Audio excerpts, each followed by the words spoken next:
نصيحة مجي من عند عم رمضان. رغم أصولها الإيطالية فإنه المقرونة ماكلة مفضلة في كوجينتنا، وغالباً ما تكون الطبق الرئيسي في شقة الفطر، على خاطر العائلة كاملة تحبها باختلاف أشكالها وأنواعها. المقرونة فل ولا سباغيتي ولا قرابط مصنوعة أساساً من سميد القمح الصلب، تحضيرها سهل والطيب فيسع.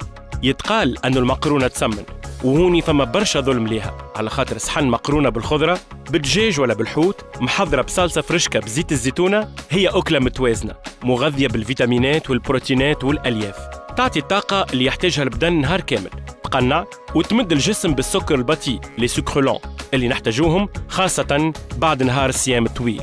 المقرونة بالصلصة والحمى المفروم بيضة بالشامبينيون ولا بالفرويد مير هي ماكلة أساسية بنينة وصحية، وتنجم حتى تساهم في ريجيم خاص للناس اللي يحبوا يحافظوا على رشاقتهم.